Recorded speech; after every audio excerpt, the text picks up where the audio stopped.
총론은 있는데 강론은 없다. 이런 말 잘 들어보셨죠? 지난주에 말씀을 공동체에 대한 말씀을 쭉 전하고 난 다음에 말씀을 또 준비한 게 있지만 기도하면서 그래, 근데 공동체에 대한 것들은 알겠는데 그럼 공동체 어떻게 살아야 되는 거냐라고 하는 질문을 한다면 성도님들 굉장히 이런 부분 당황하시겠다 또 생각이 들어서 마음의 부담이 계속 있어서 오늘 말씀을 좀 이렇게 시리즈로 좀 준비하게 되었습니다. 신앙생활도 오래 하면 할수록 저희들이 이렇게 뭔가 아는 거는 같지만 막상 이렇게 살아내고 행하려고 하면은 그거 뭐 어떻게 해야 되는 건가라고 뜬구름 잡는 소리 같아가지고 각자 자기 소견에 좋은 대로 이렇게 행동하기가 쉽지요.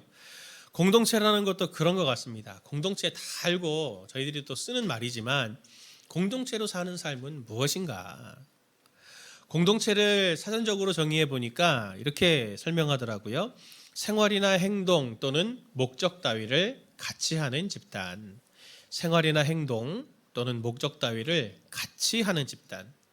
그래서 우리가 공동체 그러면 우리가 함께하는 이 사람들을 생각하기 쉽지만 이 모임을 생각하기 쉽지만 지난 시간 우리가 살펴본 것처럼 이 피조 세계에서 생활, 행동, 목적을 같이 하는 공동체를 시작하신 분은 바로 하나님이십니다. 자기 형상을 닮은 우리를 창조하시고 당신의 역할을 우리에게 맡기셔서 함께 동역하게 하시는, 그리고 또 에덴에서 함께 동행하며 살게 하신 하나님이 시작을 하신 거죠. 이처럼 하나님이 하나님의 창조된 세상을 함께 다스릴 동역자로 우리를 지으셨습니다. 그렇다면 공동체 정의처럼 생활이나 행동 또는 목적 따위를 같이 하기 위해서 하나님이 우리를 지으시고 함께 하시기를 원하셨다면 우리가 그 어떤 것보다도 공동체를 회복한다. 그럴 때 어떤 것보다도 제대로 다시 꿰어야 할 첫 단추가 있다면 바로 그것이 하나님과의 관계, 하나님과의 공동체성을 회복하는 것이 아니겠습니까? 그래서 신앙생활을 할 때 많은 목사님들 또 책에서 이 신앙생활의 중요한 건 하나님과의 교제다, 친밀함이다, 이것에 대해서 강조하는 이유가 바로 여기에 있습니다.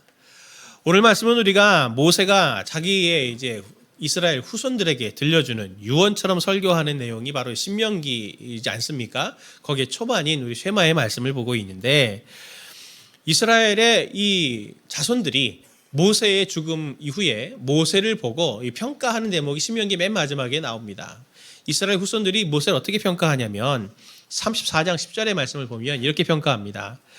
그 후에는 이스라엘에 모세와 같은 선지자가 일어나지 못하였나니 모세는 여호와께서 대면하여 아시던 자요. 그는 다른 사람들과 다르게 하나님과 대면해서 아는 사람이었다.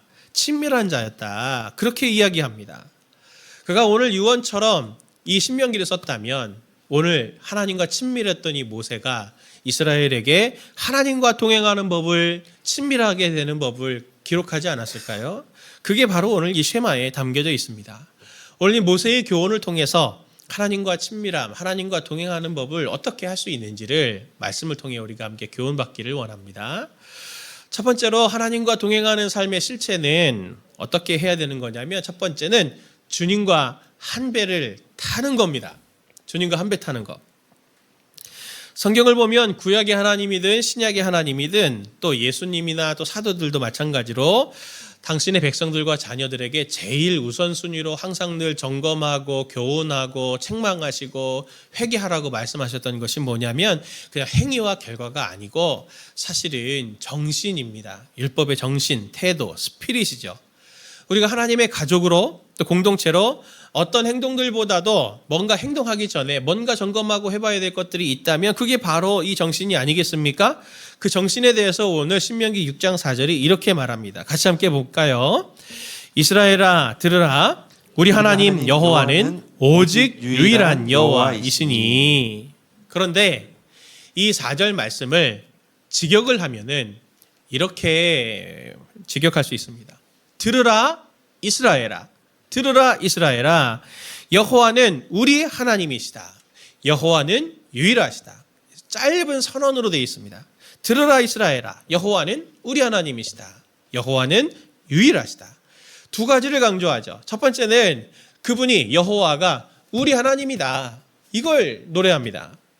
우리가 하나님 그러면 당연히 성부 하나님을 떠올리고 그리고 또 그 하나님으로 번역한 이 엘로힘, 이 하나님이라고 하는 게 엘로힘으로 원문을 돼 있거든요. 그러면 이 하나님을 그냥 다 하나님이라고 생각하지만 이 엘로힘이 어떤 때 쓰이느냐면 창조주로서의 능력, 권세 이런 걸 가진 초월적인 신을 묘사할 때 엘로힘이라는 단어를 씁니다. 그러니 오늘 본문에서 이 엘로힘은 권세, 능력, 나에게 영향력을 미치는 분은 그 여호와 그분이다. 그걸 인정하는 거예요.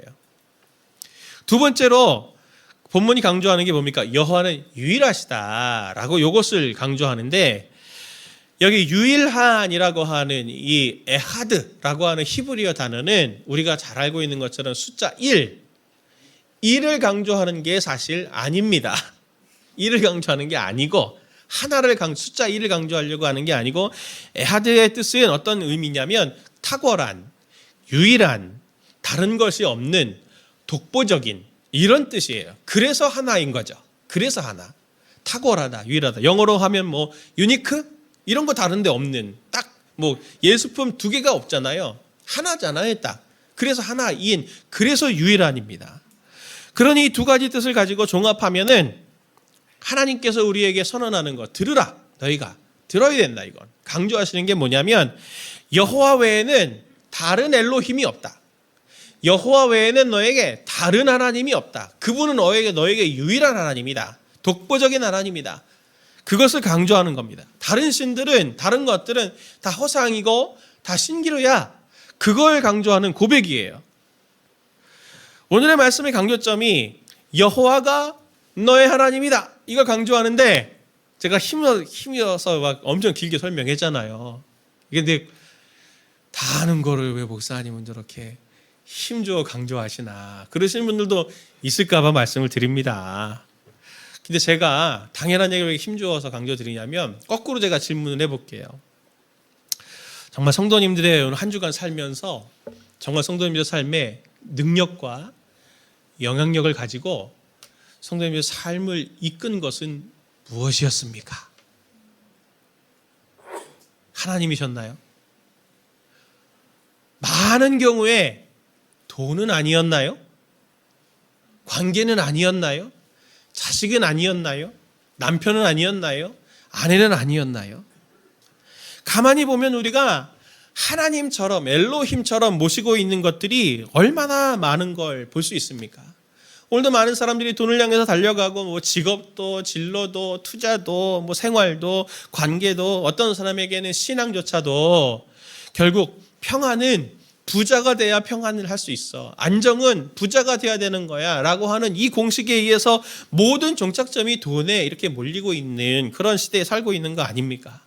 죄로 부패한 우리들은 돈뿐만이 아니고 우리의 내면을 기도의 자리에서 깊게 들어가 보면 한 주의 생활을 놓고 깊게 들여다보면 돈뿐만이 아니라 우리의 삶에 도사리고 있는 수많은 하나님들이 있습니다.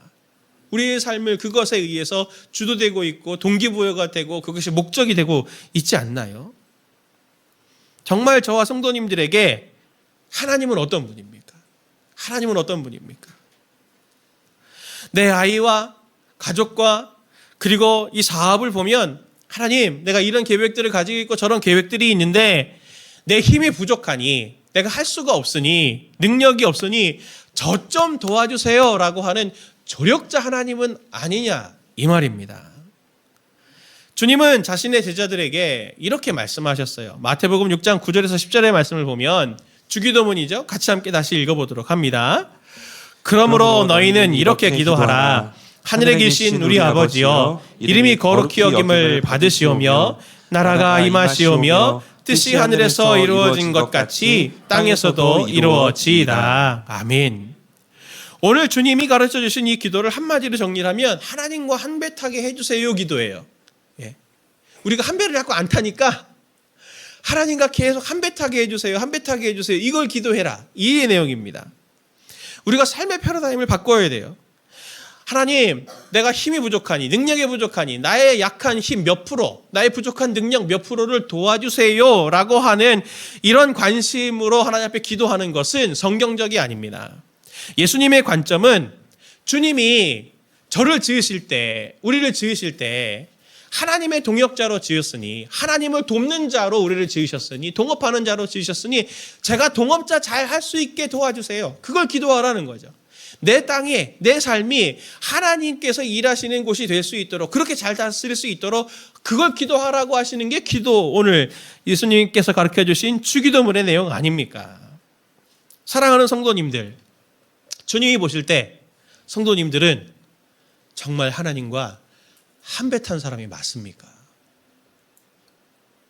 우리가 적어도 동업자라면, 같이 사업을 한다면, 한 배를 탔다면 앞과 뒤가 달라서는 안 되잖아요. 주님께서는 우리를 한 배 태우기 위해서 자신의 아들을 죽여서 한 배 태웠어요. 근데 그 한 배를 탔는데 끊임없이 우리는 아버지의 나라는 구하지가 않고, 아버지의 관심은, 하나님은 관심이 없고, 하나님의 일에는 관심이 없고, 오직 내 자식에게만, 내 사업에게만, 나의 일상에게만, 나의 노후에게만, 나의 미래에게만 여전히 관심이 일주일 내내 있어서, 그것이 온통 관심이 있어서 부족한 것을 하나님께 이용하려고 하고, 내가 원하는 것만 취하려고 하는, 뒤로는 일속 챙기려고 하는, 겉은 동역자라고 하지만 뒤로는 일속 챙기려고 하는 그런 사람들의 모습은 아니냐 하는 겁니다. 제가 우리 성도님들을 뵐 때 너무 헌신적이시고, 제가 우리 한 분 한 분을 뵈면서 도전을 굉장히 많이 받습니다. 제가 목사지만 성도님들이 일상의 삶이 얼마나 치열하고 힘들다라고 하는 것을 알면서도 하나님께서 또 주신 몸된 교회를 위해, 하나님을 위해 교회에서 여러 봉사들을 하시고 헌신적으로 섬기시는 걸 보면서 늘 감사해하고, 또 그 마음을 표현하려고 때로는 성도님들께 제가 자주 성도님들 너무 수고 많으십니다, 너무 감사드려요, 제가 이렇게 얘기를 하니까 그냥 인사말인지 아시는데 아닙니다.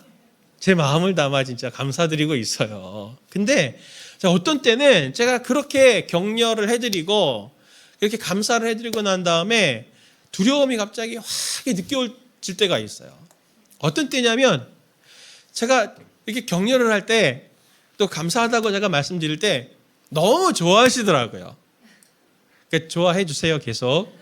근데 뭐가 걱정이냐면, 이분이, 내가 이렇게 이분을 감사를 표현하고 또 격려해드리고 또 그렇게 할 때 제가 그 의도는 지금도 너무 잘하고 계시니 이렇게 달려가는 경주를 끊임없이 잘 달려가셔서 하나님 앞에 잘 쓰임 받으셨으면 좋겠다, 그 마음이거든요. 근데 혹시 내가 칭찬과 격려와 알아들은 이것이 그게 목적이 돼가지고, 한 교회 목사에게 칭찬을 받으니 너무 기분이 좋다, 이것 때문에 봉사하고 하시는 것은 혹시 아닐까, 그래서 영적으로 심취가 되는 것은 아닐까, 그게 없다면 알아주지도 않으니 봉사 안 해야 되겠다, 이런 마음으로 올라가는 변질이 생기지 않을까라는 두려움이 생겨서 어떤 때는 제가 그 성도님을 위해서 혼자 걔가 기도의 자리에서 기도할 때가 있습니다.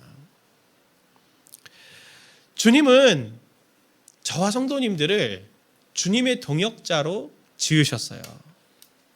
내 삶은, 내 일상은 하나님께서 내게 맡겨주신 그 나라를 위해서 맡기신 사명의 자리입니다. 내 일상, 내 생활은 주님 나라를 위해서 맡겨주신 사명이에요. 사명의 자리예요. 이걸 꼭 기억하십시오.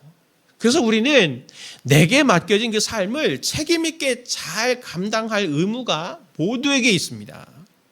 그래서 우리를 주님께서 청지기라고 불러주시는 거죠. 청지기. 주님은 십자가를 앞두시고 제자들을 향해서 이렇게 말씀을 하셨습니다. 마태복음 24장 45절 46절 말씀인데 같이 함께 보겠습니다. 충성되고 지혜 있는 종이 되어 주인에게 그 집사람들을 맡아 때를 따라 양식을 나눠줄 자가 누구냐? 주인이 올 때에 그 종이 이렇게 하는 것을 보면 그 종이 복이 있으리로다. 아멘. 주님은 곧 십자가를 지시고 떠나셔야 돼요. 그러니 제자들을 두고 충성되고 지혜 있는 종이 돼서, 그렇게 지혜 있는 종들이 될 사람이 누구냐 하면서 종의 도리에 대한 걸 제자들에게 가르쳐 주시기를 원하셨습니다. 오늘 말씀도 주님이 모세를 통해서 외치시죠. 들으라 이스라엘아, 여호와는 우리 하나님이시다. 여호와는 유일하시다. 들으라 이스라엘아, 여호와는 우리 하나님이시다. 여호와는 유일하시다. 이렇게 모세가 외치게 하실 때 모세의 이 외침은 그냥 이렇게 빈 마음으로 드라이하게 그냥 교훈을 지식을 이스라엘에게 선포하듯이 쭉 전하는 게 아니에요. 모세는 광야에서 보았습니다. 음식을, 쾌락을, 안정을, 명예를, 인정받고 싶음을 우상 삼아서 실패해서 광야에서 모두 죽은 이스라엘, 1세대 이스라엘을 전부 땅에 묻고 2세대를 앞에 두면서 너희는 1세대처럼 되진 않았으면 좋겠다 하면서 피 묻은 한이 섞인 외침으로 이스라엘 들으라 이스라엘아, 여호와는 하나님이시고 여호와는 유일하시다라고 하는 외침을 간절하게 지금 외치고 있는 겁니다. 하나님과 동행하려면 우리는 깊은 묵상의 자리에서, 말씀과 기도의 자리에서 내가 정말 오늘 주님과 한 배 타고 있나? 이걸 점검하는 게 정말 필요합니다. 어느새 나도 모르게 내 나라를 구하고 있다면, 배에서 살짝 내리려고 하면 아니지, 다시 타야지, 이런 시도와 몸부림이 있어야 되는 게 우리의 모습 아닙니까? 내 삶과 영혼을 깊숙이 들여다보면은 견고한 우상이 아직도 있어요. 아직도 있습니다. 그것들을 무너뜨리고 여호와는 하나님이시다, 여호와는 유일하시다, 이 고백을 계속 해나갈 수 있어서 정말 끊임없이 끝까지 하나님과 한 배 타는, 동행하는 저와 성도님들 되시길 예수님의 이름으로 축원을 드립니다. 하나님과 공동체되는 삶의 실제 두 번째는 뭐냐면 하나님의 말씀을 듣는 겁니다. 듣는 것. 우리가 한 배를 탔다면 구체적으로 이제 하나님과 어떻게 동행해야 되는가라고 하는 그 방법에 대한 얘기들을 해봐야 되지 않겠습니까? 그 방법으로 가장 먼저 살펴볼 수 있는 게 바로 최우선되는 게 듣는 것입니다.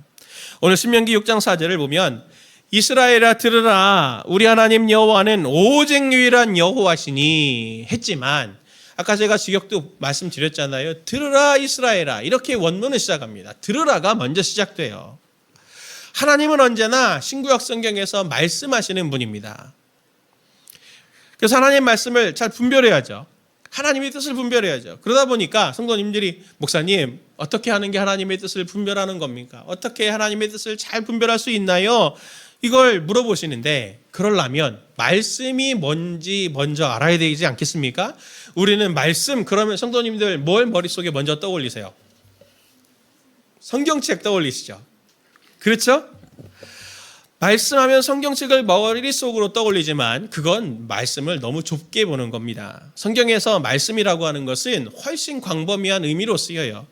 요한복음 1장 1절의 말씀을 보면 태초에 말씀이 계시니라, 이 말씀이 하나님과 함께 계셨으니 이 말씀은 곧 하나님이시니라 그랬습니다. 태초에 성경책이 있었느니라가 아니잖아요. 예, 성경책이 있었던 게 아니에요. 말씀이 있었지.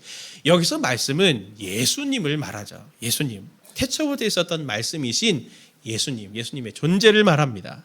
히브리서 1장 3절 같은 말씀을 보면 말씀을 어떻게 표현하고 있는지 보십시오. 2장 3절을 보면 말씀을 통해서 예수님이 온 피조세계를 지금 다스리고 있다 하면서 이 피조세계를 다스리는 도구, 신적인 도구가 말씀이다라고 하는 걸 말하는데, 같이 히브리서 1장 3절 말씀을 같이 봅니다. 이는 하나님의 영광의 광채시요 그 본체의 형상이시라.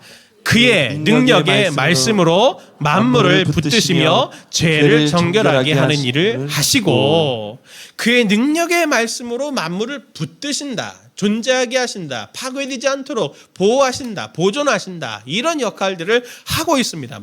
말씀이 도구예요. 이런 구절들을 보면 단순히 말씀은 성경책에 있는 지식이나 어떤 성경책의 이상의 그것을 뛰어넘는 하나님의 실제적인 통치 도구요, 신비로운 영향력이죠. 신비로운 영향력. 그게 바로 말씀입니다. 그래서 말씀을 강조하는 거예요. 그러면 어떻게 그 하나님의 말씀을 우리가 듣고, 성경책도 읽기 어려운데, 제자훈련 이번 주에 하면서 귀납법조 성경 연구회원인데, 목사님 말씀이 원래 이렇게 어려웠습니까? 어떻게 과연 읽을 수는 있단 말입니까? 성경책도 어려워하는데, 신비로운 하나님의 영향력이고 다스림이 말씀을 어떻게 분별합니까, 목사님? 그러실 수 있는데 어떻게 하나님의 말씀을 듣고 어떻게 인도를 받습니까? 이것도 사실은 이 듣는 센스를 위한 훈련이 필요합니다.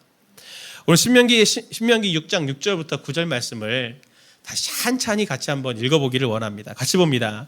오늘 내가 내게 명하는 이 말씀을 너는 마음에 새기고 내 자녀에게 부지런히 가르치며 집에 앉았을 때든지 길을 갈 때든지 누워있을 때든지 일어날 때든지 이 말씀을 강론할 것이며 너는 또 그것을 내 손목에 매어 기호를 삼으며 내 미간에 붙여 표로 삼고 또 내 집 문절주와 바깥문에 기록할지니라. 아멘.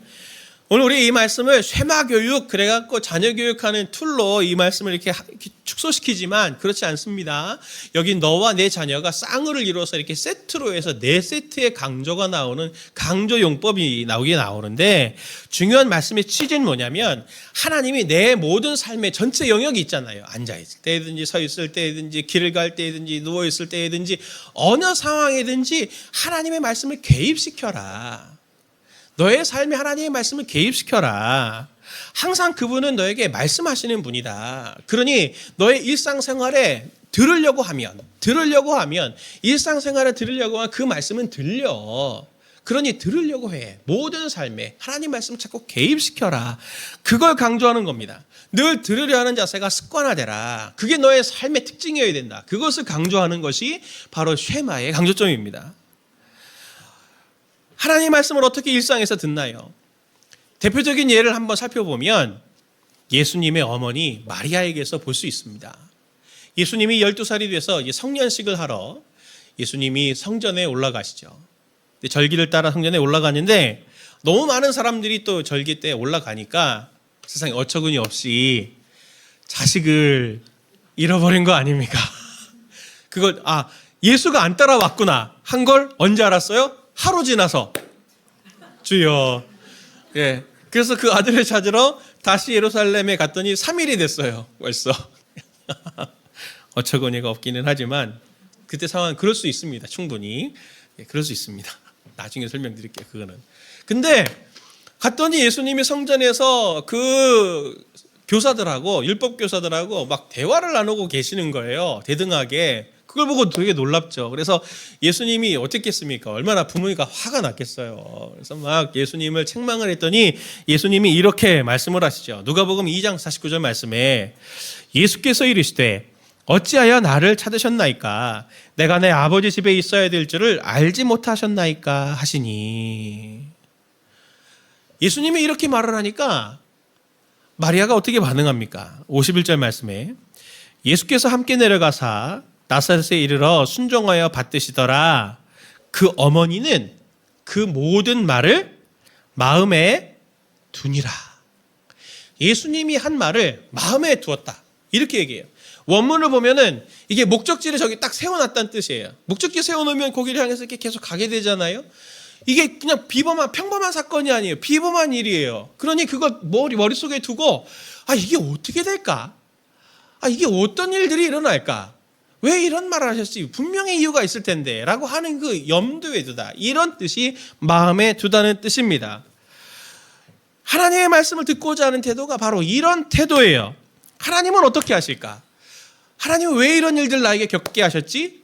하나님은 왜 저 사람을 통해서 나에게 이런 말을 듣게 하시지? 이런 것들을 성도님들의 일상에서 늘 들으려고 하세요. 제가 아이들을 들으면서, 아이들의 이야기를 들으면서, 어떤 성도님들의 이야기를 들으면서, 제 아내의 이야기를 들으면서, 어떤 상황을 겪으면서 제가 늘 이렇게 들으려고 하는 태도를 갖고 있는데, 이런 들으려고 하는 태도가 하나님의 말씀을 듣고자 하는 태도의 중요한 태도 중에 하나예요. 왜냐하면 이게 마리아에게만 있는 독특한 특징이 아니고, 이 리브가, 야곱을 낳은 리브가가 이 야곱이 태어날 때 형의 발 뒤꿈치를 잡잖아요. 그걸 보고 이게 어떻게 되려고 하는 걸까라고 마음에 염두에 뒀다 그랬습니다. 그리고 야곱도 그의 아들 요셉이 꿈을 꿔가지고 아버지한테 와서 자기 꿈 얘기를 하잖아요. 그럴 때 막 혼내지만 내가 너희한테 지금 절하겠다는 거냐? 그러면서 막 혼내지만 요셉이 꿈 얘기한 걸 듣고 마음에 염두에 두었다, 마음에 두었다 그랬습니다. 이게 분명히 하나님께서 뭔가 하시려고 하는 일인데, 하나님 그래서 이 꿈을 꾸게 하신 걸 텐데, 하나님께서 뭔가 계획한 게 있어서 이런 일을 일으키셨을 텐데 그게 뭔지 기다려보자. 이 염두에 두는 태도, 이것이 굉장히 우리의 영성에 굉장히 중요한 태도입니다. 왜냐하면 예수님이 이 세계의 왕이시거든요. 실제적으로 다스리는 왕이십니다. 하나님 보좌 우편에 계신 것을 지금도 빌립보서 여러 곳에서 지금 성경은 이야기하는데, 주님은 그래서 말씀을 통해서도, 성경책을 통해서도 우리에게 말씀하실 수 있어요. 직접적으로 이렇게 말씀하시죠. 또 상황으로도 말씀하실 수 있습니다. 사람들의 입을 통해서도 말씀하실 수 있고, 그리고 심지어는 양심을 통해서도 말씀하실 수 있어요. 양심을 통해서 말씀하시는 건 100% 바로 그렇게 하세요. 그게 하나님의 뜻이에요, 사실은. 칼빈이 그걸 굉장히 강조합니다. 하나님은 어떤 것을 통해서도 그것을 말씀하실 수 있는 분이죠. 일상에서 늘 들으려고 하는 습관을 가지게 되면은 온 세계가 어떻게 되는지 아십니까? 온 세계가 다 하나님의 말씀으로 충만한 세계가 돼요. 하나님이 이 세계를 통해서 우리에게 말씀하시려고 하는 것들이 다 들려집니다. 그리고 하나님이 행하시는 것을 보려고 하는 눈으로 이 세계를 보시잖아요. 그러면 우연의 일치가 덧대어져서 우연이 아니라 필연으로 하나님께서 행하고 계시는 하나님의 놀라운 일하심을 선명하게 보게 되는 것이 들으려고 하고 보려고 하는 사람들에게 가지는 하나님이 주시는 영성, 믿음, 깊이입니다. 그런데 그렇게 들으려고 하는 자는 반드시 하나님이 곤충 하나를 통해서도, 나뭇잎 하나를 통해서도 하나님의 마음과 뜻과 아름다움을 우리에게 충분히 알려주실 수 있는 분이에요. 정말 우리 성도님들이 깊이가 있는 성도님들 되시기를 간절히 바랍니다. 그런데 주의할 점이 있어요. 어떤 주의할 점이 있느냐?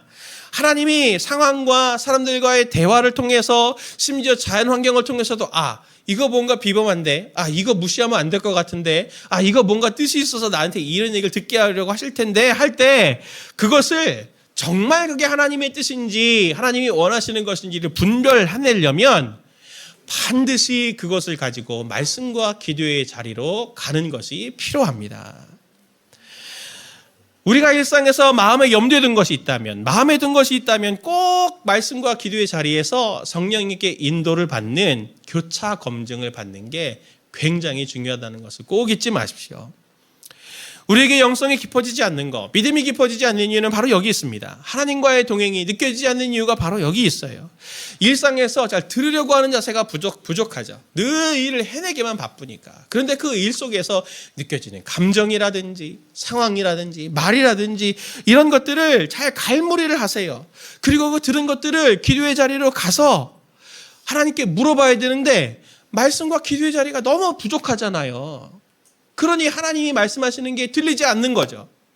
그리고 그렇게 뭔가 있다고 치더라도 말씀과 기도의 자리에서 충분히 교차 검증을 받지 않으니 제멋대로 삶을 살게 되는 그런 모습이 우리에게 있는 거 아닙니까? 그래서 제가 늘 귀중히 여기는 습관 중에, 제가 늘 스스로에게 귀중히 여기는 습관 중에 하나가 듣는 습관이에요. 성도님들 이렇게 나가실 때 제가 그냥 이렇게 인사만 하는지 아시죠? 저 생각보다 섬세한 사람입니다. 제가 성도님들 얼굴을 보면서 안색을 살펴요. 그래서 어두움이 있으면, 지난주보다 어두움이 있거나 그런 게 있으면 제가 돌아와서도 그걸 다 갈무리하고 하나님 앞에 기도합니다. 기도하면서 하나님 긍휼히 여겨주시고, 무슨 어려운 일이 있는 것은 아닌지 하나님 돌봐 주십시오. 짧게라도 제가 기도하려고 하고, 삶을 살 때, 사람들을 만날 때, 편의점을 갈 때, 누구를 만나서 누구에게 무슨 이야기를 들을 때, 그런 것들을 다 하루에 있던 것들을 갈무리해서 말씀과 기도의 자리에서 말씀을 대하면서 꼭 하나님께 제가 묻습니다. 특히 어려운 일이 있으면 더더욱 그렇죠. 하나님, 저에게 이 얘기를 듣게 하신 이유는 뭡니까? 하나님, 저 성도님이 저에게 이런 얘기를 했는데 저 속에 그 뒤에 이면의 이야기에 또 뭔가 뜻은 있는 것은 아닌가요? 이런 것들 묻기도 하고, 특히 어려움과 고난의 그런 상황들이 있으면 제가 하나님 앞에 놓고 나아가서, 하나님, 제가 이걸 어떻게 대했으면 좋겠습니까? 하나님께 도움을 구할 때 하나님은 그 기도의 말씀과 기도의 자리에서 저에게 말씀을 주세요. 너가 담아야 될 건 이거다. 네가 그것은 버려도 돼. 신경 쓰지 않아도 돼. 그리고 너는 이렇게 했으면 좋겠어. 이렇게 했으면 좋겠어. 하시면서 하나님께서 제게 그 기도의 자리에서 지혜를 주세요. 제가 살 수 있는 길은 그겁니다. 성도님들, 일상에서 들은 대화, 상황, 모든 감정, 사람들의 표정, 이런 것들을 잘 갈무리하셔서 말씀과 기도의 자리에서 하나님, 이것들을 통해 제게 뭔가 말씀하시려고 하는 건 아닙니까? 라고 꼭 물어보십시오. 그러면 반드시 하나님께서 어떻게 반응해야 될지 지혜를 주실 겁니다. 하나님의 말씀을 듣는 말씀과 기도의 자리에는 그래서 두 가지 준비물이 필요해요. 하나는 뭐냐면 일상에서 듣고 마음에 담아둔 것이죠. 두 번째는 무엇입니까? 성경과 기도를 통해서 그 담아둔 것을 하나님 앞에서 재해석을 요구하는 겁니다. 검증을 요구하는 거예요. 그것을 가지고 나가게 되면 하나님께서 내게 무엇을 말씀하시려 하는지 그 뜻을 발견하게 되고, 듣는 태도를 그렇게 가지려고 하면 하나님께서 우리 성도님의 삶에 아주 가까이 계시고 아주 섬세하게 인도하시는, 동행하시는 하나님이시다라고 하는 것을 부인하실 수 없게 될 겁니다. 이런 일상의 영성을 가지는 저와 성도님들 되시길 예수님의 이름으로 축원을 드립니다. 마지막 세 번째로 하나님과 동행하는 공동체 되는 삶의 실제는 적극성을 갖는 겁니다. 적극성을 가지셔야 돼요. 듣는다는 행동을 생각해 보십시오. 이거 수동적인 태도잖아요. 말하는 사람이 있으니까 듣는 거 아닙니까? 그렇죠? 수동적인 성격을 가져요. 그런데 그리고 하나님이 주인 되시고 또 우리를 인도하신다는 거 성도님들 알잖아요. 그러니 하나님께 맡깁니다. 하나님을 믿습니다. 하면서 종종 말씀하면서 또 이렇게 말씀하시는 분들 있죠. 제가 하나님보다 앞서지 않으려고요. 그 말씀의 의미 제가 잘 압니다. 그런데 그걸 또 어떤 분들은 오해해서 이렇게 생각하시는 분들이 있어요. 하나님께 기도하고 맡겨드렸으니까 하나님이 때가 되면 다 해주시겠지 하면서 감나무 밑에 이렇게 입 벌리고 있어가지고 감 떨어지기를 기다리는 것이 신앙생활이고 하나님을 신뢰하고 믿는 거다라고 오해하고 계시는 분들이 있는데 그렇지 않습니다. 왜냐하면 히브리어 원어에는 순종이라는 단어가 놀랍게도 없습니다. 순종이라는 단어가 없어요. 히브리어에는. 순종이라는 단어가 없으니까 이걸 어떻게 순종을 표현하냐면 성경을 보면 그분의 길을 걷는다, 그분의 길을 따른다, 그리고 오늘 말씀처럼 듣는다는 표현을 씁니다. 듣는다. 그러니 듣는다는 것은 우리는 그냥 말씀을 듣는다, 귀로 듣는 것만 생각하기 쉽지만 단어에 속는 거죠. 듣는다는 것은 귀로 듣는 행위를 말하는 게 아니에요. 듣는다에는 반드시 두 가지 태도가 같이 들어 있습니다. 이게 두 가지가 되어야 진짜 듣는 거예요. 하나는 뭐냐면 말씀하시면 그 말씀하신 것을 받는 거죠. 수납하는 거. 수납하는 태도가 듣는 것 첫 번째 태도입니다. 두 번째 태도는 수납한 게 있으면 어떻게 해야 돼요? 반응을 해야 되잖아요. 가끔 저희 집에도 제가 무슨 일을 내가 하고 있나 할 때가 있습니다. 뭐냐면 같이 얘기를 하고 있는데 막 얘기를 하고 있는데 상대의 눈이 초점이 없어요. 이렇게 얘기를 하는데 들어가서 나오고 있는 거죠. 이렇게 나는 지금 말하고 있는데 듣고 있는 것이 아니잖아요. 그건 듣는 게 아니죠.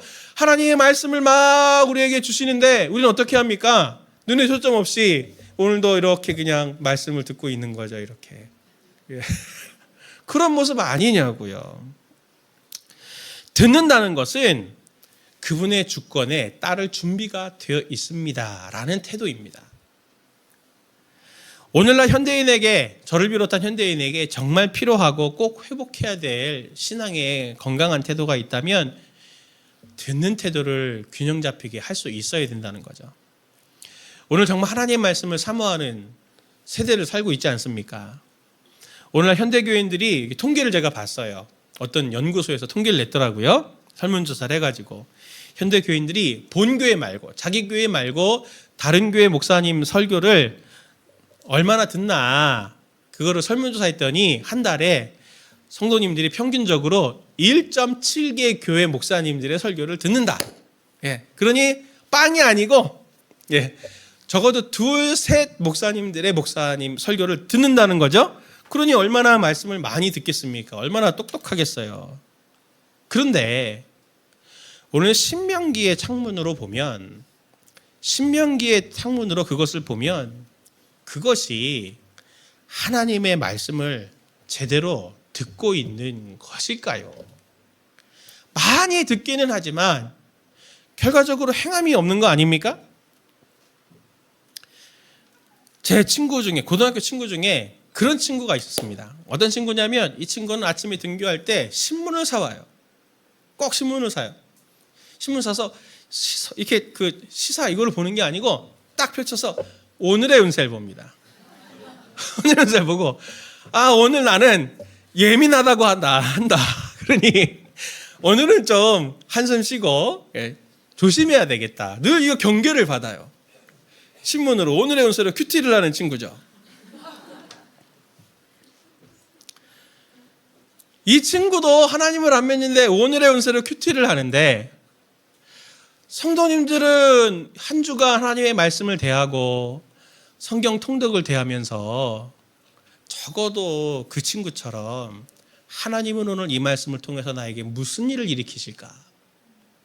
하나님은 오늘 이 말씀을 통해서 나에게 경계 이끄시는 것은 무엇일까라고 하는 생각을 하면서 그 말씀을 대하셨습니까? 그렇지 않다면 우리는 오늘 우리가 하고 있는 큐티와 성경 읽기는 무엇을 목적으로 하고 있는 겁니까? 이게 습관이 되면 그렇더라고요. 저도 해보니까 안 하면 불안합니다. 너가 신학생인데 큐티도 안 하고 말이야. 큐티도 빼먹고 말이야. 신대원 때 제가 큐티 많이 했어요. 그 안정감을 얻을 목적으로 큐티하고 있는 건가요? 그것은 아닐 거잖아요. 아침에 큐티와 말씀 묵상을 하고도 설교를 듣고 나서도 오늘의 운세만큼이나 영향력이 없는 말씀을 듣는다면 그게 도대체 뭘 하고 있는 겁니까? 차라리 드라마를 하나 보세요. 마음이라도 기쁘지 않겠습니까? 왜 부담스러운 설교를 듣냐고요. 예수님은 말씀하셨습니다. 누가복음 6장 46절에서 48절에 이렇게 말씀하시죠. 너희는 나를 불러 주여 주여 하면서도 어찌하여 내가 말하는 것을 행하지 아니하느냐. 내게 나와 내 말을 듣고 행하는 자마다 누구와 같은 것을 너희에게 보이리라. 집을 짓되 깊이 파고 주추를 반석 위에 놓은 사람과 같으니. 예수님은 오늘 말씀에서 듣기만 하는 사람은 주추를 깊이 파지 못한 모래 위에 지은 집 같은 사람이다라고 하는 것을 말씀하십니다. 듣는 것과 행함은 이렇게 쌍을 이루는 균형이에요. 성도님들께 꼭 부탁을 드립니다. 말씀을 펼 때 기대감을 가지십시오. 말씀을 펼 때 이 말씀은 분명히 오늘의 운세보다도 훨씬 능력이 있습니다. 큐티를 할 때 먼저 기도하면서 하나님께서 오늘 이 말씀을 통하여 나에게 무엇을 말씀해 주실까? 오늘도 하나님께서 이 성경을 통하여 나에게 무엇을 깨닫게 하실까라고 하는 기대감을 가지고 말씀을 대한다면 하나님은 말씀을 통해서 말씀하시는 분이 되실 겁니다. 사랑하는 성도님들, 기대감을 가지십시오. 마리아처럼 일상 속에서 기대감을 가지세요. 하나님께서 내 상황을 통해서 무엇을 말씀하시려고 할까?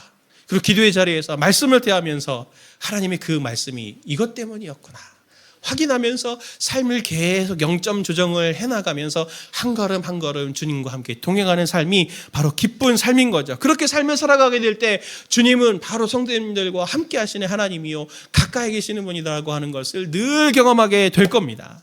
예수님은 공생의 기간 중에 이렇게 말씀을 하셨어요. 요한복음 8장 29절 말씀 같이 함께 봅니다. 나를 보내신 이가 나와 함께 하시도다. 나는 항상 그가 기뻐하시는 일을 행함으로 나를 혼자 두지 아니하셨느니라. 아멘. 예수님은 하나님이 나를 혼자 두지 않으셨다라고 하는 것을 늘 느끼며 살았습니다. 무엇 때문에? 나는 항상 그가 기뻐하시는 일을 행함으로 그가 나를 혼자 두지 아니하시느니라. 주변에 예수님은 적이 엄청 많았지 않습니까? 말 꼬투리 잡아가지고 어떻게든 고소하려고 하고 죽이지 못해서 안달이고 쫓아다니고, 저 같았으면 예수님이면 진짜 공황장애, 정신병 몇 번이라도 왔을 것 같아요. 그런데도 예수님은 고독하지 않으시고 늘 그 안에서 안정감을 누리시면서 하나님과 동행하실 수 있었던 이유는 오늘 말씀의 비결이 그걸 말해주고 있지 않습니까? 나는 항상 그가 기뻐하시는 일을 행함으로. 우리가 하나님이 기뻐하시는 일을 행할 수 있다면, 행하려고 몸부림을 칠 수 있다면 우리는 뼈저리게 하나님이 나와 함께 하시다고 하는 것을 느끼게 됩니다. 불안, 두려움, 외로움, 염려 이런 것들이 점점 떠나가게 될 거겠죠. 대신 내 삶에 점점 두렵고 걱정이 되고 염려가 있다는 것은 정말 내가 지금 땀배를 타고 있는 것은 지금 아닌가? 그래서 내가 지금 하나님의 일이 아니라 내 일을 하고 있어서 이런 일이 생기는 것은 아닌가라고 하는 것을 거꾸로 점검해 봐야 되는 것 아닙니까?